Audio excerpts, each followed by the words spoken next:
Comunicación independiente en su línea de pensamiento y no acepta necesariamente como suyas las ideas vertidas en sus programas.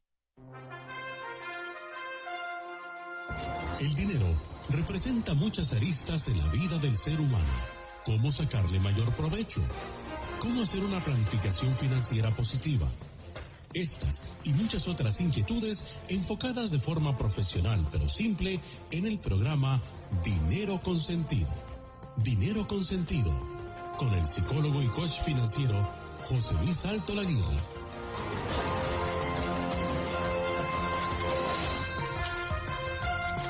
Buenos días, amigas y amigos de Radio Centro, la radio completa. Bienvenidos un día más a este su programa Dinero con Sentido. El programa para dar sentido a su dinero. Y les habla con el cariño de siempre, bueno, hoy un poquito más, José Luis Alto Laguirre. Digo porque ayer fue San José. Y en España era el Día de los Papás. Así que hoy me sentí José y papá. Sí. Bueno, aquí también algunos chicos también me felicitaron, así que me siento muy contento, muy contento. Bueno, y hoy pues está también con nosotros, por supuesto, Eva Moreno. ¿Cómo estás, Eva? Muy buenos días, José Luis, buenos días a todos los oyentes, amigos de Radio Centro. Bueno, pues preparados para iniciar este ombligo de la semana. Ya estamos en miércoles. Y voy a profundizar en eso. Siempre dices que el miércoles es el ombligo de la semana. Es el ombliguito de la semana, sí. Pero ahí hay un poco algo psicoanalítico. Vamos a ver. Eso para otro programa. Muy bien. Para otro. Bueno, para pues vamos a ver qué noticias nos trae hoy Eva. Vamos allá. Expo les presenta las noticias del día en Dinero con Sentido. Esta semana el presidente Carlos Alvarado busca inversión y puestos de trabajo en las principales empresas y centros de investigación de Seattle, Silicon Valley y San Francisco. Escribió en Twitter que se tiene el talento humano y la capacidad para lograrlo, por lo que se seguirá trabajando, dijo el presidente, para generar las mejores oportunidades. Y el gobierno ha prometido 8.000 millones de colones para atender el desempleo en Limón, ayudar a familias de los limonenses que quedaron sin trabajo por el cambio en el funcionamiento de los puertos en el Caribe. Este será el objetivo de esos más de 8.000 millones que el gobierno promete trasladar para la atención del desempleo en esta región, principalmente que afecta a estibadores y transportistas. También les contamos que fue asesinado el líder indígena bribri Sergio Rojas Ortiz, quien ha sido parte de la lucha por la recuperación de tierras indígenas en Salitre. El líder del movimiento por la defensa y recuperación de los territorios indígenas de la zona era una persona muy conocida y que también estaba participando en alguna investigación para su comunidad. La Comisión Internacional de Derechos Humanos recomendó medidas cautelares de protección desde el año 2015, pero el Estado parece que no atendió esta solicitud, un asunto del que seguro les hablaremos durante toda esta semana.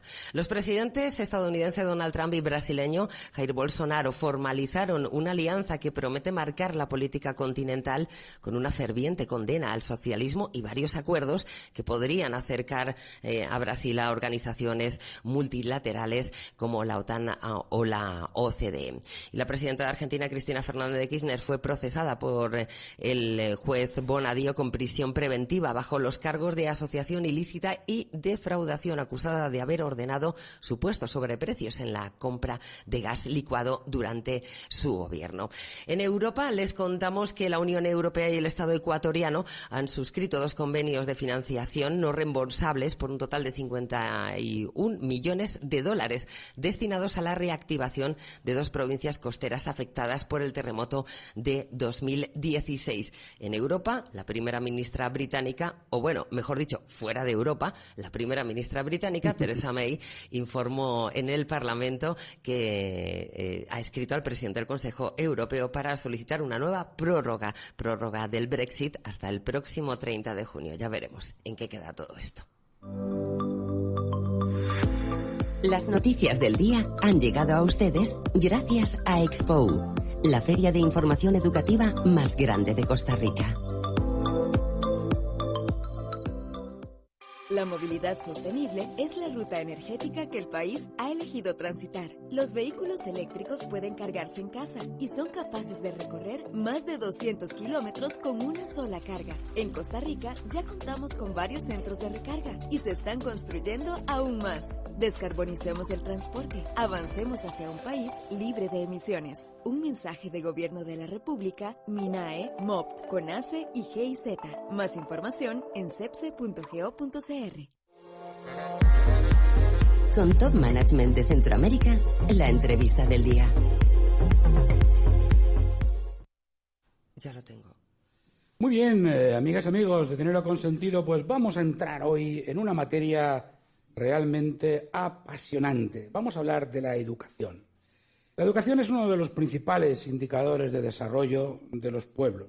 Sin duda alguna, en la medida en que las personas nos vamos incorporando al mundo universitario, se va considerando que los pueblos, van avanzando. Hay una correlación muy directa. Y esto es un factor, en cierto modo, de madurez de los pueblos. Y esta madurez produce también un efecto de igualdad en que a veces los estudios universitarios son condición necesaria, pero no siempre es suficiente. Y además hay muchos frentes abiertos de reflexión a este respecto, como por ejemplo la correlación entre la oferta de enseñanza y la demanda del mercado. Pero para hablar de este tema tan apasionante y viendo además también su vertiente económica, tenemos hoy a un experto que nos viene del otro lado del Atlántico, en concreto de España. Tenemos hoy con nosotros al doctor Rubén Calderón Iglesias, que es rector de la Universidad Europea del Atlántico desde noviembre de 2013. Es asimismo doctor en Economía de la Educación por la Universidad Antonio de Nebrija y es un economista especialista en Economía de la Educación. Bienvenido a Dinero Consentido, don Rubén. ¿Cómo está? Pues encantado de estar aquí, y más para hablar de educación. Claro que sí. De educación superior. Esto es, o de educación en general. De educación en general, ¿no? Yo creo que es un tema con el que sueñas, más o menos. Sí. Pero yo creo que es un tema de vital importancia. Muy bien. ¿Cuándo llegaste a Costa Rica?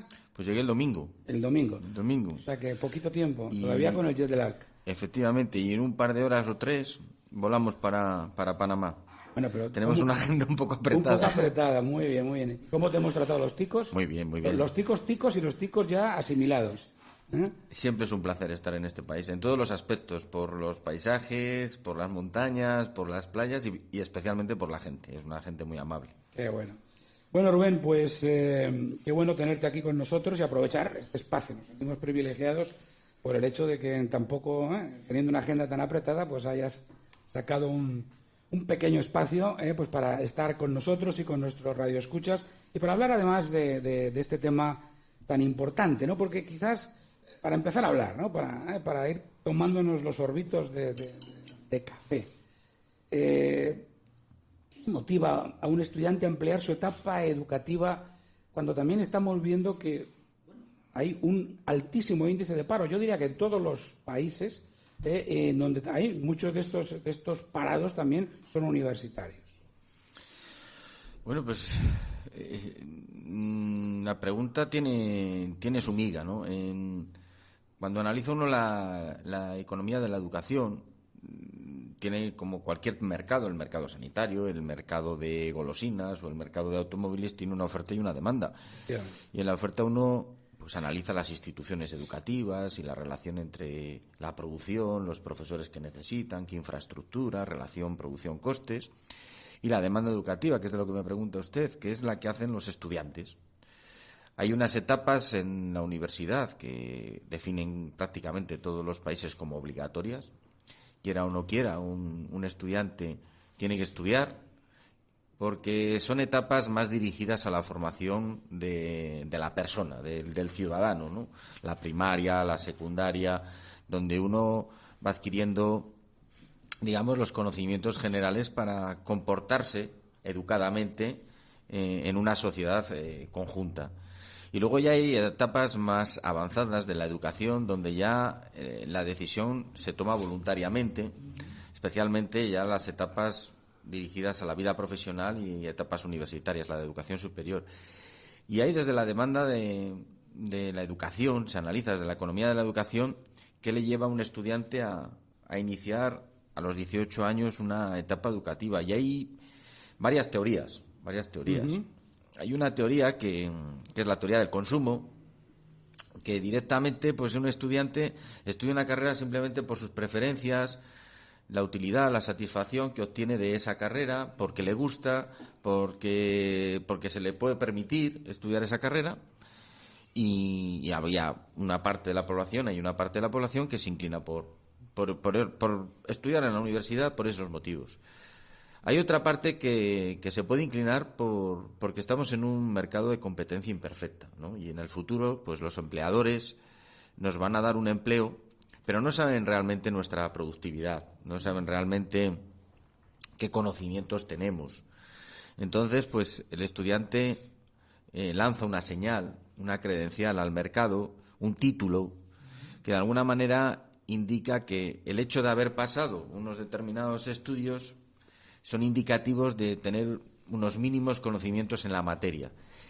Y de esta forma, pues, el estudiante se discrimina de otros que no tengan ese título. Entonces, sería otro tipo de motivos. En España a veces hablamos de la titulitis. No tengo el título.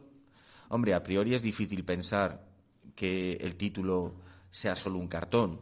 El hecho de haber pasado 4 años por una determinada disciplina, como mínimo algún conocimiento te dará. Hay otras teorías que se dan en países donde las desigualdades son mayores. La gente se inclina a estudiar pues muchas veces por herencia familiar, porque sus padres han estudiado, porque sus padres tienen una determinada profesión. Son teorías intergeneracionales. Donde hay mayor desigualdad, pues hay una clara correlación entre que quienes estudian educación superior son de clases de unidades familiares con rentas medias altas respecto a unidades familiares de rentas bajas, ¿no?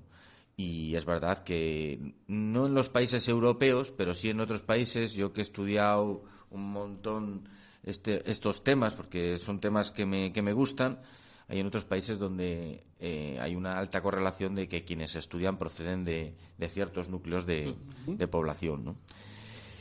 Y luego, pues hay una cuarta teoría, que a mí realmente es la que más me ha interesado como investigador, que es la teoría del capital humano, ¿no? Que es que uno estudia porque considera que es el mejor modelo de negocio que uno puede emprender, ¿no? Interesante. Que la educación, pues, es una inversión.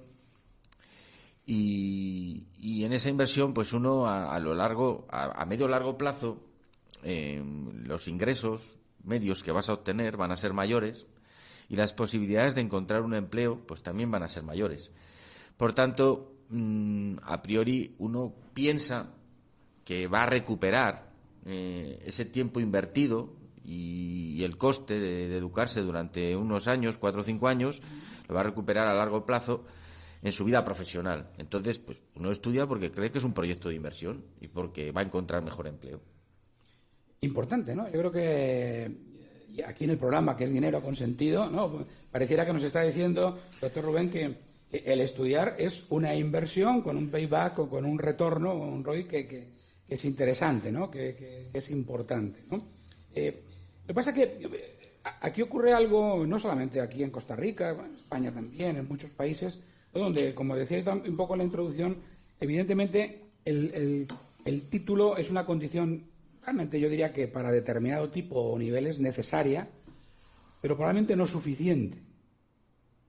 ¿Cómo aborda el mundo universitario también este upgrade, este acompañar en esta inversión, que estoy absolutamente de acuerdo, que es una inversión en tu futuro? ¿Cómo acompaña la universidad o puede acompañar la universidad también en este desarrollo?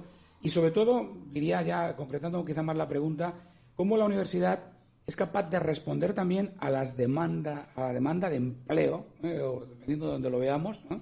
De un mercado que cada vez, por ejemplo, se tecnifica, cambia más deprisa, etcétera, y donde casi cuando un estudiante comienza, pasado los 4 o 5 años de carrera, ya lo que estudió al principio prácticamente es obsoleto, en cierto modo, ¿no? Dependiendo sobre todo en carreras técnicas. Bueno, ahí en ese comentario habría varias respuestas, ¿no? Una primera, empezando por el final, es provocar pues que el sistema educativo, cuando hablamos de la autonomía del sistema universitario, sea un tanto más flexible y permita a las universidades adaptarse mejor al contexto, y que haya una mayor relación entre lo que hablamos siempre, entre el mercado. A mí me gusta hablar de la sociedad, de la empresa y los estudios universitarios, ¿no? Pero cuando hablábamos antes de qué le motiva a un estudiante a iniciar una carrera universitaria, pues es evidente que alguno de esos 4 motivos, porque no hay más. La cuestión, la derivada siguiente es, si consideramos que es una inversión, y hablábamos de condición necesaria, pero no suficiente, dices, depende, ¿esa inversión es rentable? Porque, claro, que te motive estudiar en la universidad porque consideres que es una inversión no es lo mismo que demostrar que esa inversión es rentable, ¿no? En investigación solemos decir que la diferencia entre la opinión y la investigación es la demostración. Claro, hay que demostrar que esa inversión es rentable. Cuando uno analiza los datos en términos agregados por etapas educativas, no individualmente en función de cada circunstancia y de cada título, porque no es lo mismo unas carreras universitarias que otras, pero comparando un estudiante universitario con un estudiante que no lo es, o lo que es lo mismo, si nos posicionamos a los 18 años, cuando el individuo tiene 18 años, entre el proyecto de incorporarse al mercado laboral y obtener rendimientos laborales medios para un no titulado universitario y en función de las tasas de desempleo que haya en ese momento para un no titulado universitario, y lo comparamos con un proyecto de inversión, como si fuera una inversión de decir, pues voy a invertir 4 o 5 años estudiando, que tengo un coste de oportunidad porque dejo de percibir los ingresos laborales, además tengo un coste directo, voy a recuperar eso en el futuro, mi rendimiento laboral va a ser mayor, las probabilidades de obtener un empleo van a ser mayores.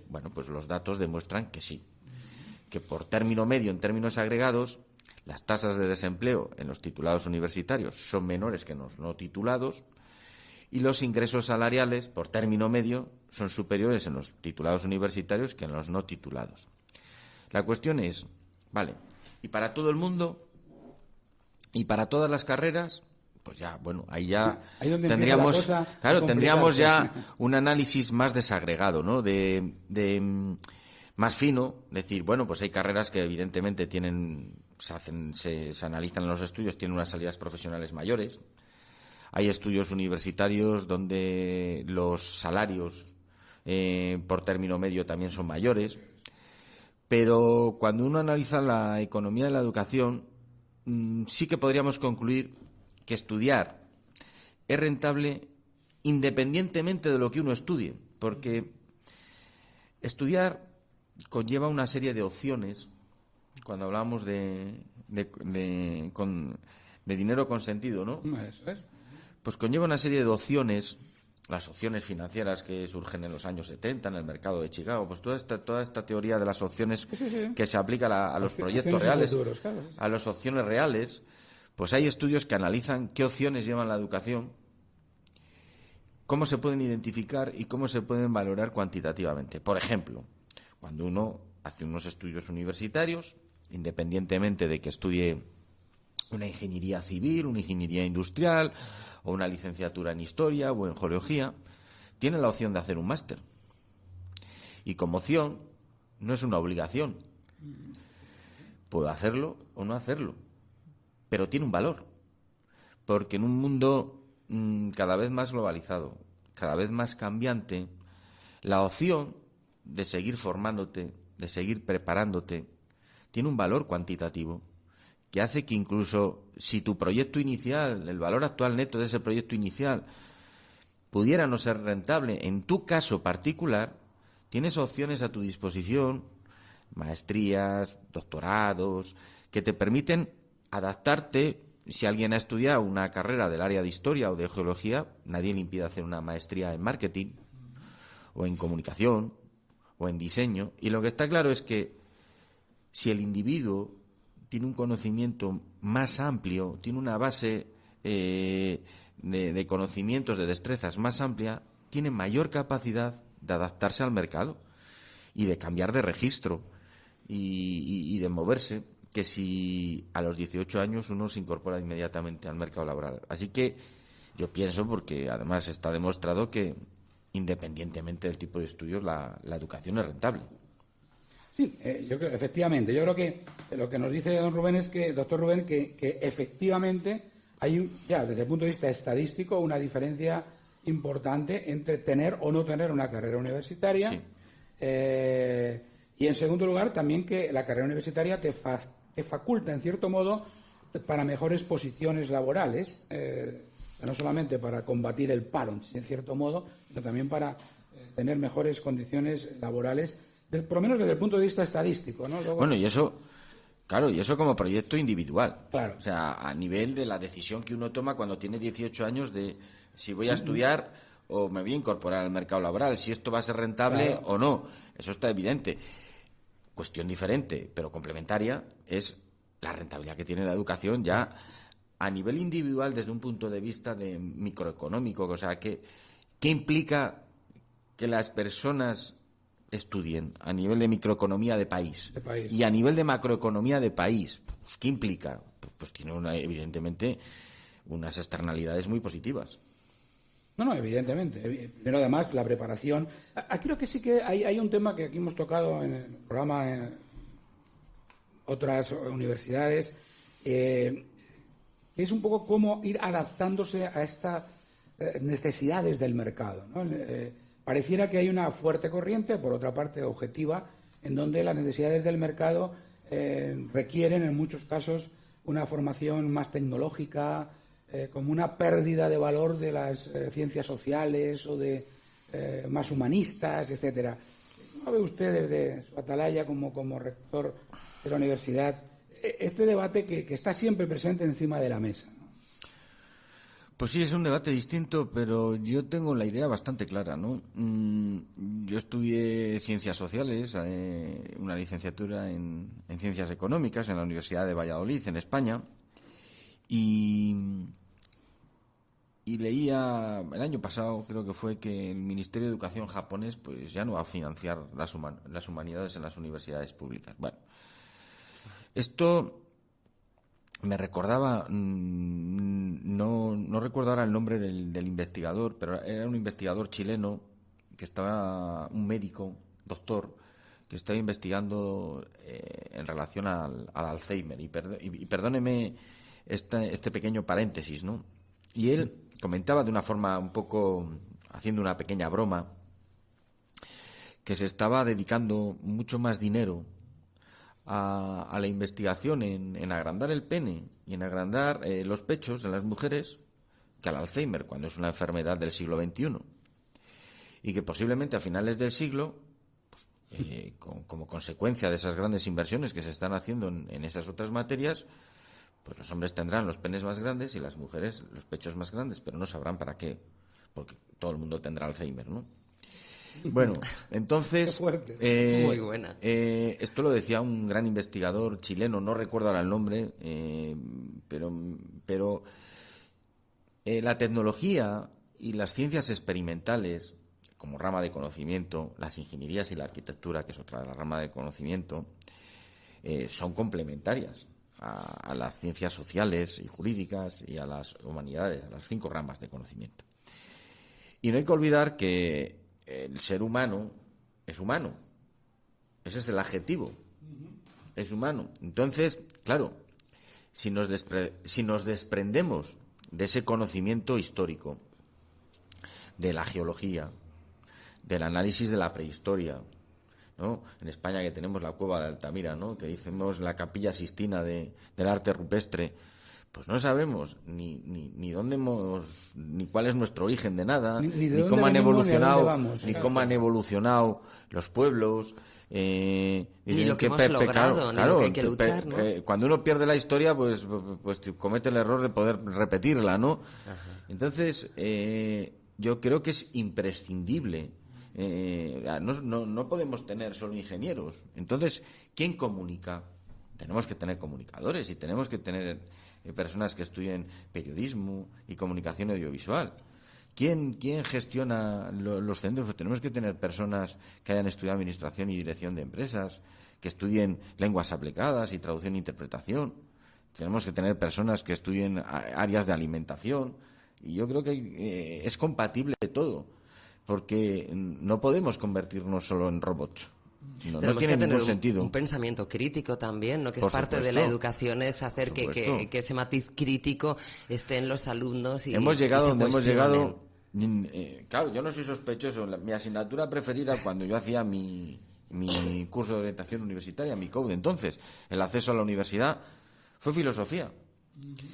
Luego me incliné por economía porque yo creo que era la filosofía del siglo XX, ¿no? Pero si no estudiamos el mundo griego, si no estudiamos lo que fue Roma y el derecho romano, que es el padre de todo el derecho occidental, de todo el derecho administrativo francés, el derecho administrativo latino y el derecho administrativo que tienen todos los países en Latinoamérica, está en el origen del derecho romano. Entonces, bueno, pues habremos perdido la perspectiva de todo. También, si no tenemos ese interés, esa intención, esa curiosidad, que también es parte de ese tejido que hay que generar en los alumnos del presente y del futuro, pues también nunca sabremos, ¿no? Además, tan importante es el conocimiento.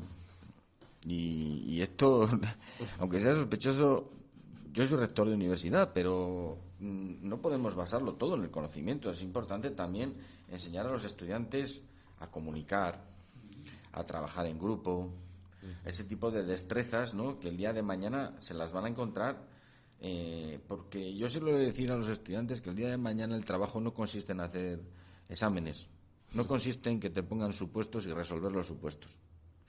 Consiste en resolver problemas, en interactuar dentro de tu trabajo, interactuar con tus compañeros, aportar, en llevarse bien. Todo eso va más allá del conocimiento. Entonces, claro, si solo estudiamos, que no digo yo que no haya que estudiarlo y que no tengan su importancia, por supuesto, hasta ahí podríamos llegar, pero si solo estudiamos tecnología, pues acabaremos siendo robots. Por lo tanto, tenemos que pensar en unos estudios multidisciplinares, ¿no? Que piquen un poco. Claro, y habrá una parte de la población que se incline por unos estudios y otra parte de la población que se incline por otros. Entonces, no vamos a estudiar leyes. Los países no son estados de derecho. Y entonces, pues si nadie estudia derecho, pues perderemos esa convivencia ciudadana de tener normas que regulen nuestras conductas, ¿no? Efectivamente. Así que yo estoy totalmente a favor de que la universidad sea una universidad multidisciplinar, que tenga estudios jurídicos, estudios sociales, estudios de ciencias de la salud, experimentales, de ingenierías, pues un poco de todo, porque la sociedad es todo. Claro, porque la oferta y la demanda que tienen mucho que ver en esto, es decir, cuanto más oferta tenga la universidad, pues se generarán también más demandas. Por supuesto, está claro que hará falta en la sociedad, hoy en día hace falta en la sociedad, porque así lo demanda el mercado, pues más ingenieros informáticos que licenciados en filosofía. Bien, correcto. Bueno, pues habrá menos matriculados en filosofía y habrá menos universidades que ofrezcan filosofía que ingeniería informática, correcto. Pero eso no quiere decir que no haya un grupo de estudiantes que estudien filosofía, porque es necesario que en secundaria o en bachiller siga existiendo la asignatura de filosofía y alguien la tiene que impartir. Y es necesario que siga habiendo investigadores en filosofía y que sigan escribiendo de filosofía para tener un pensamiento crítico en la sociedad. Sí, es importante y yo creo que qué bueno que estamos llegando al final de este primer segmento.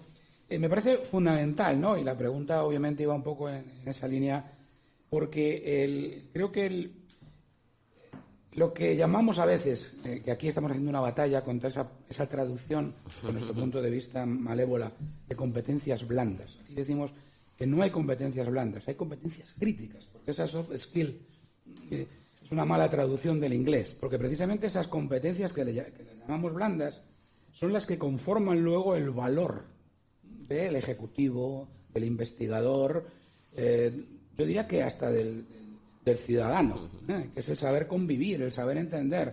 Y obviamente eso luego ya no quita que luego cada uno sea experto o aplique su microscopio a un determinado área del saber. Pero qué duda cabe que si perdemos esa educación, en las competencias críticas estamos perdidos. Ahí sí que el mundo de los robots sí. nos comen. Nos comerá. Por eso nunca el factor humano siempre va a ser importante y va a ser primordial. Muchas veces cuando se habla en clave tecnológica del avance, que el ser humano verá cómo se reducen sus puestos de trabajo, para nada. O sea, creo que estamos ampliando para todos, ¿no? Hoy en día dicen los estudiosos que estamos frente a la cuarta revolución industrial. Sí. La verdad es que ya estamos en ella, ya. La verdad que los que tenemos más de 35 o 40 años hemos vivido dos revoluciones industriales.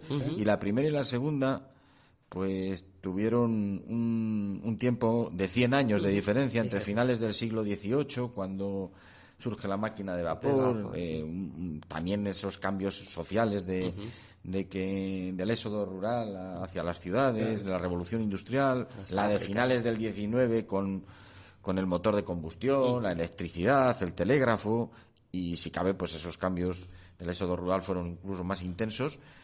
Pues desde finales de los 70 hasta ahora ya son dos.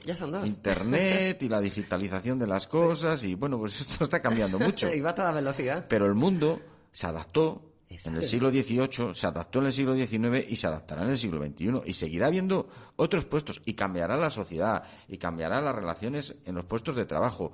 Y ya no habrá, como hace 40 años, pues tantas personas en una fábrica que eran mecanógrafos, porque una persona pues ya utiliza el ordenador y no hace falta mecanógrafos para todo. Pero al final la sociedad se adaptará de tal circunstancia que tendremos empleo, otro tipo de empleo, y se transformará y se adaptará. O sea, el ser humano ha sido inteligente hasta ahora, y no creo que vayamos a dejar de serlo. Esperemos que no. Bueno, y con esto vamos a hacer una pequeña parada para seguir siendo inteligentes y tomarnos el cafecito. No se nos vayan, nos gusta que estén con nosotros. Volvemos rapidito, en 1 minuto y medio.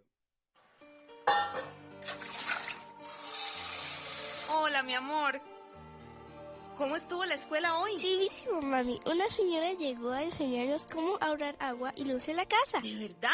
Contame más. Por ejemplo, que todas las mañanas nuestra ducha tarde lo mismo que nuestra canción favorita. Así no tardamos más de lo necesario y así ahorramos agua. En Fundación Neotrópica, educamos a las futuras generaciones para que se conviertan en guardianes del medio ambiente. Fundación Neotrópica, creciendo como la naturaleza. Visita nuestra web, neotrópica.org. Con prontitud llegamos hasta usted. Somos respuesta oportuna. Su salud vamos a proteger, su vida vamos a socorrer. Emergencias médicas. Un médico y un paramédico con ambulancia de primera calidad atenderán la emergencia en su casa. Somos su solución médica express. Afíliese ya. 2290-4444. Emergencias médicas. 2290-4444. El agua potable no es un recurso inagotable y se puede acabar. Aprender a cuidarla es misión de todos. Le esperamos este sábado 23 de marzo de 9 de la mañana a 12 mediodía en el Parque Central Distrito de Tres Ríos. Contaremos con stands informativos sobre el uso eficiente del agua, charlas educativas, obras de teatro, títeres y más. Venga con su familia a conmemorar el Día Mundial del Agua. Te invita Dirección de Recurso Hídrico de la Municipalidad de la Unión, Cantón del Agua.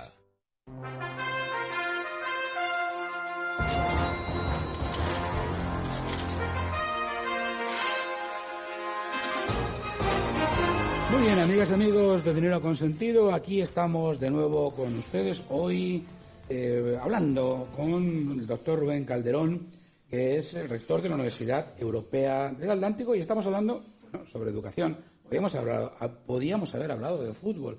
Por cierto, eso no lo hemos abordado, ¿eh? Pero bueno, vamos a dejarlo. No sé, yo sea que en este momento del debate comiencen los problemas. Vamos a dejarlo ahí. Bueno, el invitado ha echado una sonrisa. Eso sí que era sospechoso. Yo soy merengue. Bueno, de corazón. Bien. Entonces podemos seguir. Merengue de corazón. Le vamos a traer más café. Yo creo que todos entienden, merengue es del Real Madrid. Del Real Madrid. Los blancos, como el merengue. Entramos en buen camino, no hay debate. Sí, bueno, estamos hablando de educación superior, universitaria, Precisamente, ahí hemos visto ahora un poco la rentabilidad para, vamos a decirlo así, el estudiante, la persona, el ser humano. Pero sin duda alguna hay otra pregunta importante. Esto para la educación superior, para los estados, supone también unas grandes inversiones, o para las familias. ¿Cómo revierte esto también en un país? Es decir, la educación superior, ¿cómo revierte o no? ¿Es rentable? ¿Es un buen negocio también para los países? Yo creo que es el mejor negocio y además, como hablábamos antes, a diferencia de lo que podamos opinar, ahí están los datos y se demuestra que es el mejor negocio. Un economista que participó en lo que ahora en España se habla mucho de finales de los 70, en los pactos de la Moncloa, siendo vicepresidente del primer gobierno de Suárez, de la transición, fue Enrique Fuentes Quintana, que era catedrático de Hacienda Pública, decía que para que un país se desarrolle es imprescindible 3 aspectos: la educación, la energía y las infraestructuras. Y a partir de ahí eso es lo prioritario y luego está todo lo demás. Bueno, yo ahí no voy a entrar, pero sí que es verdad que ponía la educación en primer lugar. Dedicar una parte importante del presupuesto público a la educación es la política económica más rentable que puede tener un gobierno. Y por varias razones. Todos entendemos que para producir en la economía, a veces los académicos caemos en intentar ser muy pedagógicos, ¿no?, en nuestras explicaciones, pero bueno, algo relativamente sencillo que cualquier profano de la materia económica puede entender es que en nuestro modelo de producción se relacionan las infraestructuras con los empleos, con la mano de obra. Evidentemente, si la educación redunda en que la mano de obra es más productiva, lo mismo que una infraestructura tecnológicamente más avanzada produce más, una hora hombre, un empleo tecnológicamente más avanzado produce más. Y ese avance nos lo da la educación. Si nosotros estamos más educados, más formados, nuestro capital humano es mayor. Y por tanto, nuestra productividad es mayor. Con lo cual, el mismo empleo tiene más producto. Con lo cual es evidente que si el mismo empleo tiene más producto, el mismo producto se puede hacer con menor empleo. Y eso implica una reducción de costes. Eficiencia. Esto demuestra que una economía con una productividad mayor y mejor educada tiene una expansión en la oferta. O sea, puede producir a menores costes y por tanto es más competitiva. Y con el mismo precio puede producir más en el mercado. Eso desde un punto de vista relativamente microeconómico. Pero a nivel macroeconómico, una expansión de la oferta de una economía, como consecuencia de la educación y de la productividad, pues implica unos menores precios, una menor presión sobre la inflación por esa competencia, implica una expansión de la demanda de trabajo, implica una mayor contratación de empleo y, por tanto, menor paro y, por tanto, mayor producción y mayor crecimiento económico. Entonces, está claro que no hay ninguna política económica que influya sobre las macromagnitudes, la producción, los tipos de interés, los precios y el nivel de empleo y los salarios, más eficiente que invertir en educación. Ninguna política de demanda, ni del mercado de bienes, ni del mercado de dinero, ni de oferta, tiene más bondades que invertir en educación. Y esto lo dicen los datos. Sí, yo creo que es un tema importante porque a veces nos preguntamos, ¿no? Y bueno, yo creo que Costa Rica es un país ejemplar en este sentido, sobre todo en su visión macroeconómica. Y yo creo que parte un poco de la diferencia también de Costa Rica con el resto de los países del entorno se basa en esta apuesta también por la educación, ¿no? Normalmente yo creo que el tiempo se nos va pasando, se nos va yendo entre los dedos, ¿no? Son unos poéticos. Yo creo que tenemos que hablar un poquito también, me gustaría hablar de la Universidad Europea del Atlántico, sobre todo que me encanta que esté en Santander, ¿no? Porque Santander, quizá para los que no lo conocen, es un lugar maravilloso del norte de España. Sí. Es maravilloso. Solemos decir allí que tenemos la mejor bahía de España, la más bonita. En Valladolid también decimos que es la mejor playa. La mejor playa es la de Santander. La de Santander. Sí, porque Santander, que está en el norte de España, en el Cantábrico, en el Atlántico, es la playa de Castilla. Siempre se ha dicho, ¿no? Sí, yo que he vivido 32 años en la ciudad de Valladolid, todos íbamos hacia la playa, hacia Santander. Y además no es fácil encontrar una ciudad urbana de mar, marítima, en España que tenga 7 playas urbanas, la ciudad, sin salir de la ciudad. Y, por tanto, a nivel de belleza de la bahía, del mar y además de la montaña, porque desde el mar ves la montaña, ves picos a 2.500 e incluso ves los picos de Europa, desde la zona de San Vicente, que están a 3.000 metros de altura desde la costa. Pues la verdad que es un paisaje muy bonito. Somos muy privilegiados. Qué bueno. Bueno, vamos a ver, ¿cómo nace la Universidad Europea? ¿Cuál es su vocación, su enfoque? Pues nosotros tenemos un enfoque claramente internacional. La Universidad Europea del Atlántico nace, digamos, en una familia, que es la Fundación Universitaria Iberoamericana, que está presente en 39 países. Tiene su sede en España, su sede central, y está en 24 sedes de América Latina. Las sedes más grandes son Bogotá y también Brasil, en Florianópolis. Pero estamos presentes prácticamente en toda América, exceptuando Canadá, Haití y Cuba. En el resto de los países tenemos presencia en El Salvador, en Guatemala, en México, en Campeche, en Honduras, en Nicaragua, Costa Rica, Panamá, en todos los países, Colombia, Chile.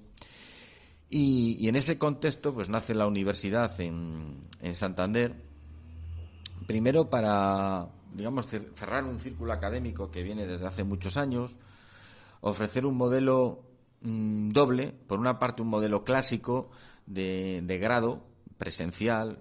Somos una universidad que tiene 14 grados de todas las ramas de conocimiento. Antes hablábamos de las ramas de conocimiento, tenemos de ciencias de la salud, tenemos ciencias de la actividad física y el deporte. Somos muy potentes en el área de alimentación. Tenemos 4 carreras del área de alimentación: el grado en nutrición humana y dietética, ciencia y tecnología de los alimentos, la ingeniería de las industrias alimentarias y agrarias, ingeniero agrónomo, y el grado en ciencias gastronómicas, además del grado de psicología, un grado clásico. Entonces, también tenemos carreras del área politécnico, del área ingeniería de informática, ingeniería de organización industrial, y carreras del área de sociales y humanidades, con carreras clásicas de humanidades como son filología inglesa, lenguas aplicadas, traducción e interpretación, las 3 carreras del área de comunicación, periodismo, publicidad y comunicación audiovisual. Tenemos magisterio, educación primaria y administración y dirección de empresas, con lo cual abarcamos las 5 ramas de conocimiento, y todo eso lo ofrecemos de una manera presencial, única y exclusivamente, y tenemos ahí ya un 27%, un 26,7% de estudiantes extranjeros. Qué bueno. Captando, digamos, nosotros solemos hablar mucho en términos figurados de un embudo. Nos apoyamos en todas las sedes que la Fundación Madre tiene en el mundo. Hablábamos de las 24 sedes que tenemos en América, pero también tenemos 9 sedes en África. En África empezamos en los países de lengua portuguesa, en Mozambique, Angola, un poco por derivación de la potencia que tenía la Fundación Madre en Brasil. Claro. Y luego nos hemos ido avanzando. Tenemos en Senegal, en Gabón, en Guinea, en Marruecos, tenemos sedes. Y también, aparte de las sedes europeas, tenemos sede en Asia, en Shanghái, en China. Eso nos permite captar estudiantes de nuevo ingreso que cumplan los requisitos de acceso al sistema universitario español y que estudien toda la carrera en España. No es el clásico estudiante de intercambio de 6 meses o de un año, sino un modelo como más anglosajón, más británico, americano, que se lleva mucho, el estudiante que hace toda la carrera en España, en Santander. Toda su inmersión. Por lo tanto, estaríamos hablando de una titulación, la que va a obtener española, pero válida. Claro, primero es española. Ajá. Segundo, es del Espacio Europeo de Educación Superior, por tanto, válida en toda Europa. Ajá. Cualquier titulación europea del Espacio Europeo de Educación Superior o de Estados Unidos prácticamente es homologable en cualquier país. Oh, okay. Además, a ese estudiante internacional añadimos un estudiante a través de convenios que tenemos con universidades del espacio América Latina, estudiantes de intercambio de convenio bilateral, sería parecido al programa Erasmus, de intercambio entre estudiantes de universidades europeas, pero sin la financiación propia de la Unión Europea del programa Erasmus. Académicamente funcionaría igual, y esto permite que haya intercambio y un número de estudiantes que durante 6 meses o un año vayan de una universidad en cualquier país de América Latina hacia nuestra universidad y al revés. Y además, con algunas universidades en muchos países estamos firmando convenios bilaterales de doble titulación, donde ya no es que el estudiante vaya a España a cursar 6 meses, sino que el estudiante al menos tiene que cursar 90 créditos, año y medio, 2 años, y a través de un proceso de convalidación, de transferencia y reconocimiento de créditos, el estudiante que ha iniciado estudios universitarios en cualquier país de América Latina y en particular en Costa Rica, podría finalizarlos en España, tener la titulación española y a su vez esa carga lectiva que estudia en España se la reconoce la universidad de origen. Y por tanto tendría esa doble titulación. Eso es muy interesante para el estudiante. Titulación. Sí. Y esto lo que nos permite a nosotros es, digamos, aportar pues una destreza adicional. Hablábamos antes de que debemos las universidades aportar algo más que conocimiento, ¿no? Que es vivir en un mundo pues global. A mí me gusta una frase de un escritor, de Gracián, que decía que por una de estas 4 cosas llega un hombre a ser sabio: por haber vivido muchos años, lógicamente la experiencia te da sabiduría. Es un grado. ¿No? Por haber conocido mucha gente, sabia y discreta, por haber leído muchos libros o por haber caminado muchas tierras, ¿no? Cuando uno viaja, pues siempre pues adquiere una visión diferente del mundo, conoce otras culturas, otra forma de ver la vida. Entonces nosotros lo que intentamos provocar es traer a todas esas tierras al mismo aula y que el estudiante pues se enriquezca el estudiante local, el estudiante nacional, se enriquezca de estar en un aula con compañeros de Costa Rica, de El Salvador, de Chile, de Angola, de Mozambique o de China, además de los estudiantes Erasmus que tenemos en la universidad de todos los países de Europa, desde Alemania, Francia, Italia, hay estudiantes de Irlanda. Pues a mí me hubiera gustado estudiar en una universidad así. Y sí que puedo contar. Yo estudié en una universidad en Valladolid, una universidad muy antigua, estamos hablando de una universidad prácticamente de 8 siglos, estamos hablando de entre las 3 universidades más antiguas de España. Una universidad hace 30 años clásica, pero muy local, donde todos los estudiantes éramos pues de las provincias limítrofes, castellanos. Pero tuve la oportunidad de estudiar un año, en el año 93-94, de Erasmus en Inglaterra, en donde en aquella época era como una pequeña aventura. No había internet, no había teléfonos móviles, no había Skype, no había nada. Y te ibas a otro país y hablabas con tu casa, hablabas con tu casa una vez a la semana para demostrar que seguías vivo. Que seguías ahí. Y encima hablaban en otro idioma, hablaban raro, sí. Pero una de las saqué de allí dos experiencias para mí vitales. Una, la importancia del intercambio no está en el idioma, porque el idioma uno le puede estudiar en cualquier lugar. Está claro que si estás en el lugar de destino, pues igual la inversión es buena. Pero la importancia del intercambio estaba el intercambio en sí mismo, en trasladarte a otro ambiente, que tienen otro tipo de enchufes, que comen a otra hora, que comen de otra manera, abrir la mente, ver otra realidad. Importante. Y creo que eso es vital. Entonces uno, si tiene la oportunidad de estar 6 meses o un año en otra universidad, es fundamental que lo haga, independientemente que sea en su propio idioma o en otro idioma. Eso es fundamental. Y la segunda enseñanza que obtuve y que percibí desde el primer momento es la cantidad de alumnos extranjeros que había en el campus. Frente a una universidad de la que yo procedía, que eran todos españoles y alumno local, a una universidad que era multicolor, había indios con sus turbantes, japoneses, chinos. Era una universidad pequeñita frente a la universidad de la que yo iba, que era una universidad entonces de unos 50.000 estudiantes. Valladolid tenía 48, 50.000. Iba a una universidad que eran 6.000 estudiantes, pero prácticamente la mitad eran extranjeros. Y eso es lo que queremos conseguir en la Universidad Europea del Atlántico, una universidad que le permita al alumno local traer esas tierras, ver que la gente en el resto del mundo no tiene tres ojos, ni es verde, es igual que tú, y tiene los mismos problemas que tú, porque el día de mañana ese estudiante va a tener que ir a trabajar a ese mundo que hablamos, que es cada vez más global. Claro, es buenísimo que el propio rector de la universidad llegue a la conclusión de que esta es la universidad que le hubiera gustado tener cuando era estudiante. Eso dice seguro. Mucho de lo que presenta, ¿no?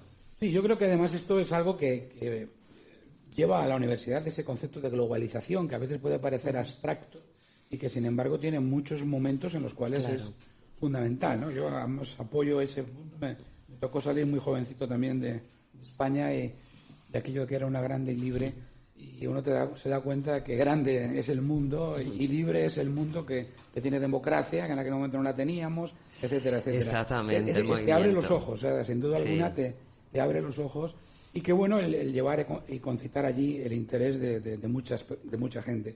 Bueno, Rubén, a ver, si alguien tuviera interés en conocer, en profundizar, y estoy seguro que así ha sido, en cómo poder llegar a la Universidad Europea del Atlántico, ¿qué le podemos recomendar? ¿Por dónde puede entrar? Bueno, nosotros solemos decir que somos internacionales, intentamos internacionalizar la universidad, y sin embargo hemos renunciado a un vicerrectorado de Relaciones Internacionales, lo cual es paradójico, ¿no? Y dices, pues entonces, ¿cómo se entiende esto, no?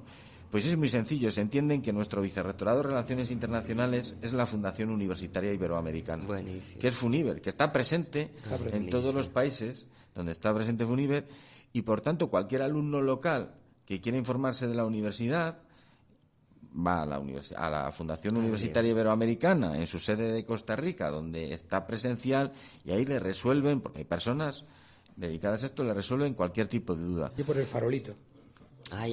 Por el barrio Escalante, que hay ahora tanta restauración, sí. Hay un montón de lugares de restauración.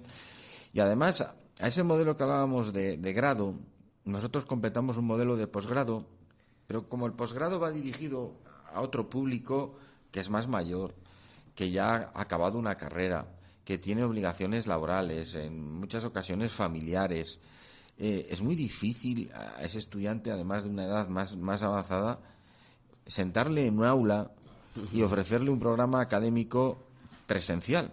Claro. El estudiante de grado es estudiante de 18 años, no tiene todavía ese hábito de estudios, entonces ahí es donde ofrecemos el modelo presencial, pero en el posgrado, en la mayor parte de nuestros posgrados los ofrecemos a distancia, con una metodología que ya está ensayada desde hace 25 años en el modelo FUNIBER, y ahí ofrecemos másteres oficiales a través de la Fundación Universitaria Iberoamericana en todos los países, y tenemos un montón de estudiantes matriculados. Así que lo importante es, aquellas personas interesadas aquí en Costa Rica, FUNIBER es, digamos, la fundación que puede darnos información, ¿no? Información. Así es. Y que sobre todo, además, no solamente nos da información, sino que nos puede orientar, ¿no? Ya sea para, estudiar una carrera o un posgrado. O un posgrado. A ese respecto. Bueno, ¿y a dónde se va ahora, doctor Rubén?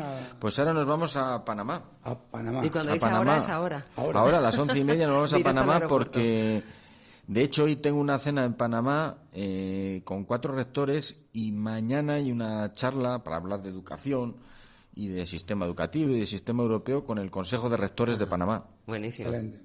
Pues nada, le deseamos un periplo sabroso, caribeño, y disfrutando de estas tierras que son también maravillosas, y que, como usted decía antes, también uno aprende mucho y también descubre esa raíz también española, que no en vano pues también ha quedado aquí presente y perenne, desde los apellidos hasta muchas costumbres. Bueno, muchas. Mira, ahora nos vamos a Panamá, que fue la primera ciudad fundada en el Pacífico. Así es, así es. Bueno, uneatlántico.es, la página web, @uneatlántico, @funiver. Ahí pueden encontrar información de la Fundación y de la universidad. Muy bien, pues bueno, y a todos ustedes, amigas y amigos de Dinero Consentido, muchas gracias por su fidelidad, por habernos seguido, y recuerden que mañana a las 8 tienen una nueva cita en Dinero Consentido. Y hoy sean todos lo felices que puedan, por favor, no se pongan ningún límite.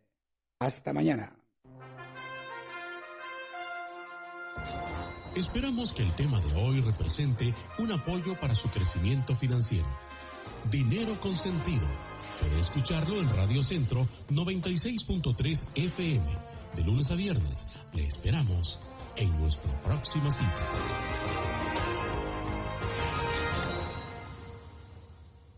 Con prontitud llegamos hasta usted. Somos respuesta oportuna. Su salud